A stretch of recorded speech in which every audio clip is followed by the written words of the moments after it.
Maylands Historical and Peninsula Association are proud to be sponsored by some of our local businesses. NTY, our established local real estate agent. Rufo's, for great coffee and great pizzas. Esteban's, offering you hairdressing excellence.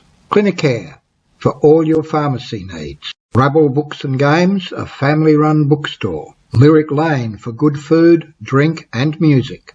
Mastengo, suppliers of non-preservative wine. Maylands Park Shopping Centre, offering you mall-style shopping in Maylands. These local businesses support us. We think they deserve your support.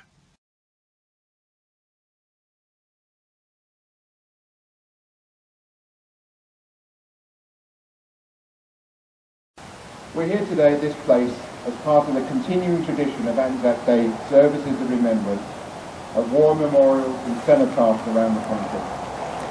As many of you know, this tradition started soon after the fateful and eventually unsuccessful engagement of the Australian and New Zealand forces against the Ottoman forces at Gallipoli in Turkey, which started on the 25th of April 1915, and which dragged on through a bloody stalemate for nearly 8 months. The loss of life was terrible on both sides of the conflict. On the Anzac side, the Australian service lost over 8,700 men, and New Zealand over 2,700. Memorial services started around the country soon after this disastrous engagement, and have continued to this day as an opportunity to reflect on the sacrifices made by those Anzacs and to perform a suitable service of remembrance. Over the years, however, the acts of reflection and remembrance have been extended to include the servicemen and servicewomen who fought in theatres around the world in the Second World War and on many other occasions since then, both in wars and in peacekeeping operations. Some of these later campaigns are mentioned in a plaque that's been added on the other side of this memorial. We meet therefore in a spirit of recognition and gratitude for the service and sacrifices made by all the members of our armed services, and to pay respects to their members.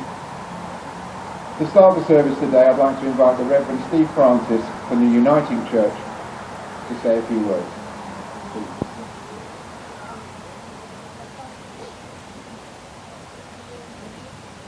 Good morning, ladies and gentlemen, and boys and girls who come today.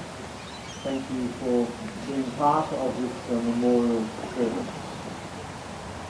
This day I'm not going to give an address, rather I thought it would be good for us just to spend a few moments of quietness. This is a memorial service. We want to remember the past with a sense of honouring those who gave so much for this country with their brave deeds. So I want to leave you in a few moments of prayer. So would you just be still and reflective on this special day, and I'll lead you in a brief prayer. Let us pray. God of love and liberty, we gather before you on this special Anzac Day. We remember and give thanks for all who served in the ranks of our Navy, Army, Air Force and Merchant Navy. We remember today their great sacrifices, their loyalty and their courage in times of conflict and captivity. We will remember that because of their struggle for peace and freedom, we live in a land of safety and democracy. And on this day especially, we remember all who have suffered as a consequence of war. We remember the bereaved, the wounded, the disabled, and the displaced. We pray for veterans everywhere that they will receive the support and the healing they need. O God of justice and peace, we remember the cost and the horror of war. We pray that soon the day will come where men and women, boys and girls will live in peace. Today, as we remember the Anzac, fill us with hope for the future, for a better world, for a world where violence ends and peace reigns. Hear our prayer. In the name of Jesus Christ. Amen. Amen.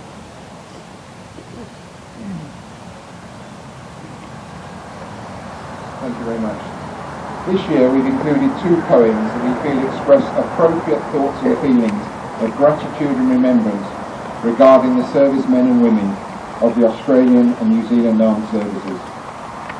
The first poem was written during the First World War and will be read by Angela Lucchesi. The second poem has been selected by Steve Lorimer, who will read it for us after Angela has finished. Angela.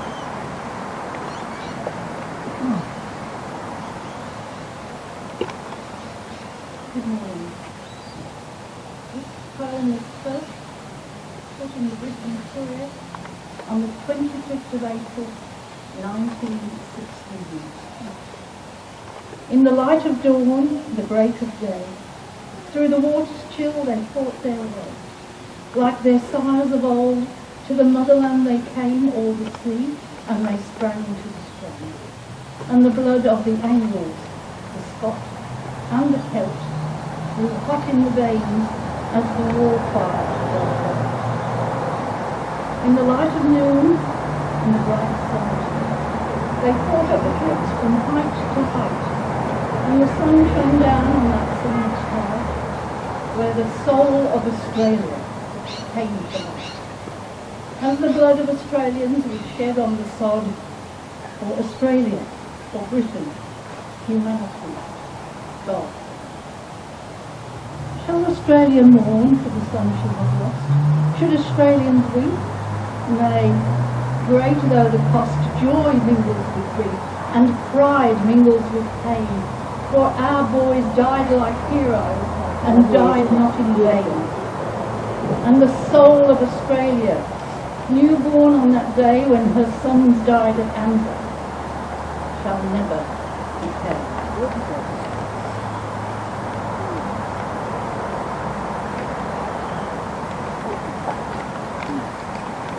I'm honored to be able to read Gaps in the Ranks, scored by Les Keeble. Of course, there's not any First World War veterans left with us anymore,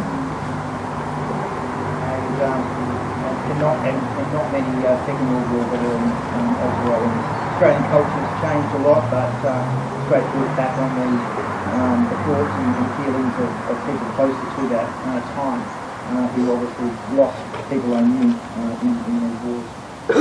Gaps in the Ranks by Les Keeble. Another Anzac Day is here.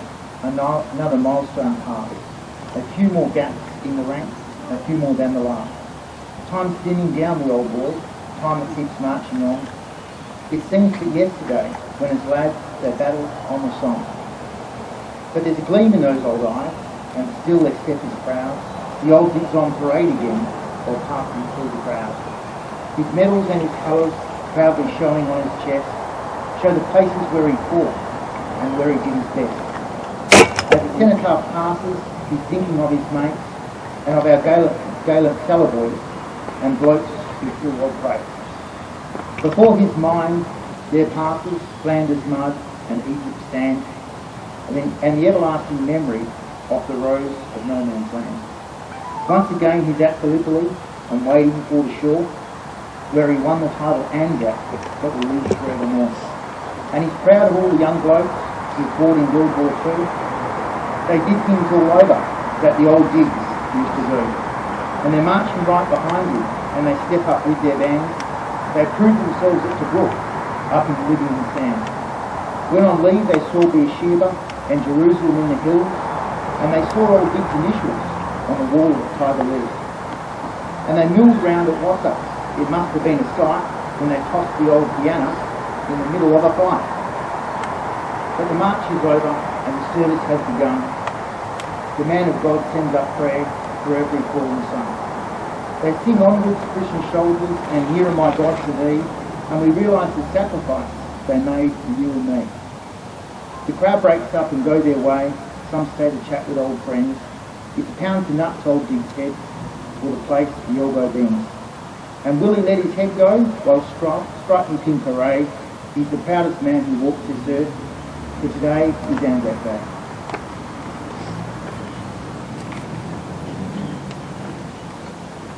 Thank you very much, Angela. And thank you, Steve. That's a very nice... I hadn't heard that one before. Very appropriate. Thank you.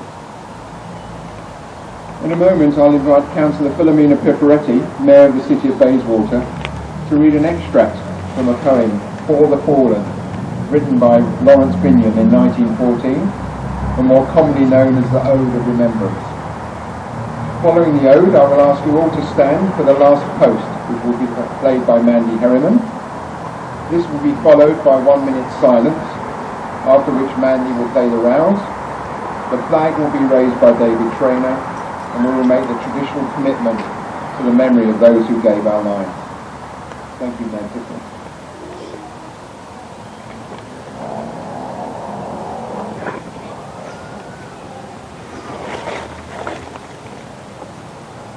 They shall not grow old as we that are left grow old. Age shall not weary them, nor the years condemn. At the going down of the sun, and in the morning, we will remember them. We will remember them.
lest we forget. Please be seated.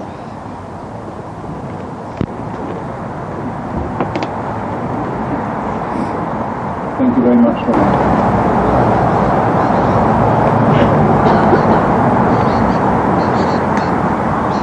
I would now like to ask our dignitaries, I invite our dignitaries to lay their wreath. The Honourable Brian Walker, Councillor Dan Doyle on behalf of Louisa Baker MP, Mayor Piperetti on behalf of the City of Bayswater.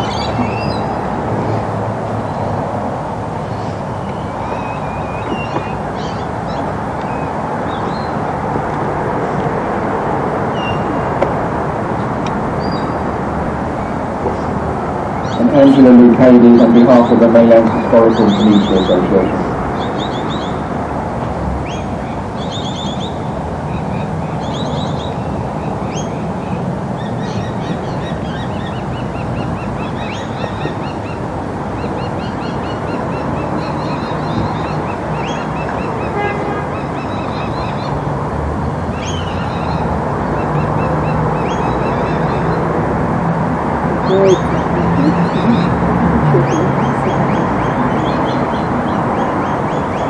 We'll be inviting everybody later to lay some rosemary from other individuals or anyone else excuse me, to rest the flowers.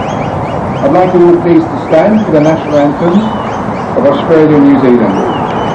These will be sung by our good friend Michael Heath, who's already been singing these this morning at the dawn service, so he's been up since about 4 o'clock and I'm very grateful he's come from King's Park to sing for us this morning.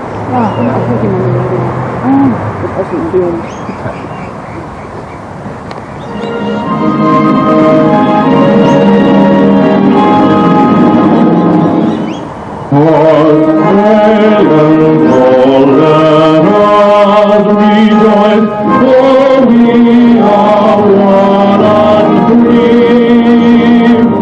We golden soil and wealth for toil, our home is the Christ sea. Our land abounds in native gifts of beauty, rich and rare. In history page let every sage advance Australia bear.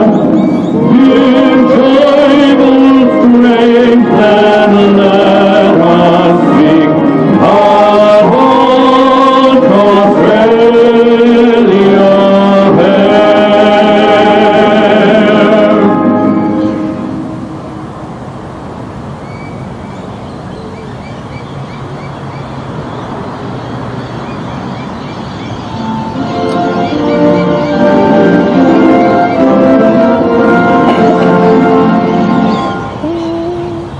All of nations at thy feet, in the bond of love we meet.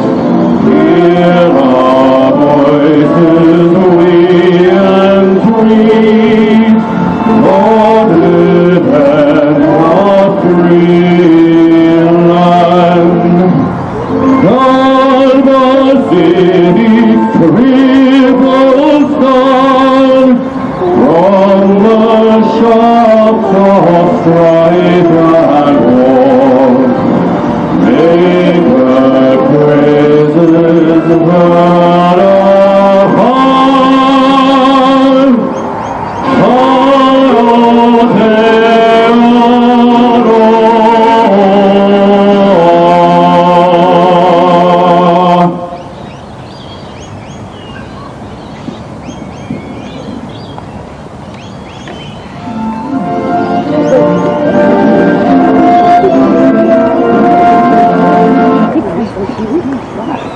Thank you, Michael.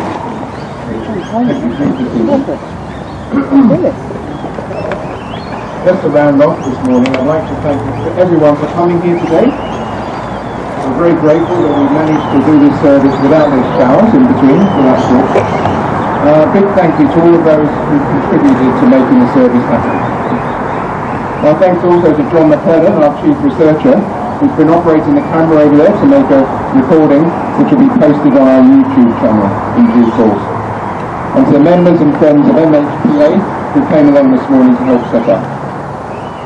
I do want to make a special mention of the Secretary of Maylands Historical and Peninsula Association, Sue Cundell, who's worked incredibly hard over the last few months, planning the ceremony, finding volunteers to take on the various roles, sorting out the readings, issuing invitations, keeping track of the responses, designing the order of service, and dealing with 101 other tasks that she's performed quietly and efficiently. Thank you, Sue. It wouldn't have happened without you, and thank you all. After the ceremony is concluded, I invite you to view the display that John McClellan's developed, set up over there. This display shows how the nebulous concept of the Anzac sacrifices also simultaneously has a much more local and personalised impact. John's researched the history of some of the local servicemen who were active in the First World War, as well as the impact of war on those who are waiting at home for news, including his own grandmother, who's up there on the wall. Thank you to John, and talk to John afterwards if you want more information about what's included. Secondly, there's a new display of storyboards that we've erected over the library, over there on the rise. It covers in more details the stories of a few of the individuals up there on the wall. We've laid out the timelines, expanded the details of their experiences in the war, and included some additional illustrations. I urge you to take a chance it will be up for about a week, and I urge you, if you're in the area, to pop into the Rise and have a look. Also in the Rise, I shall be giving a talk entitled Maylands at War on Thursday in the library at 12 noon, and you're very welcome to come along to that free event. Please feel free to spend some time looking at these panels, and I'd also like to invite you to go inside the old police station to review the many and varied exhibitions that we currently have on display. In a moment, I'll invite everybody to collect a sprig of rosemary from the table and lay it on the memorial steps. And after that, you're invited to grab an Anzac biscuit, which I'm delighted to acknowledge have been generously donated for all of our guests by Maylands IGA, so thank you to them. Then go and get yourselves a tea, coffee, or even a hot chocolate from the van, from our friends in the coffee van. And you're very welcome to take your drink and biscuits into the old police station while you browse our exhibitions. So after these final remarks, I'd now like to invite you to lay your rosemary sprigs, and thank you all once again for coming on today's service. Thank you.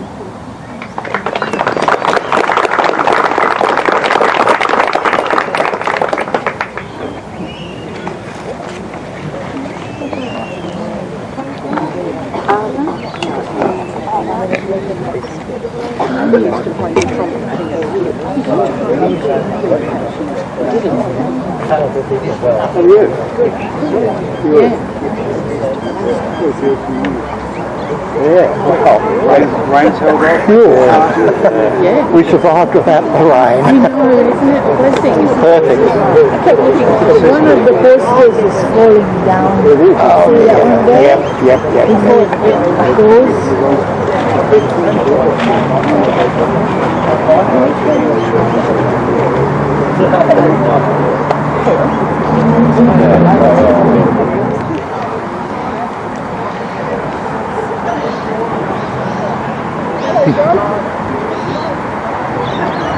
Good again. Good again. Yeah. And without the rain, how good is that? Magic. Magic.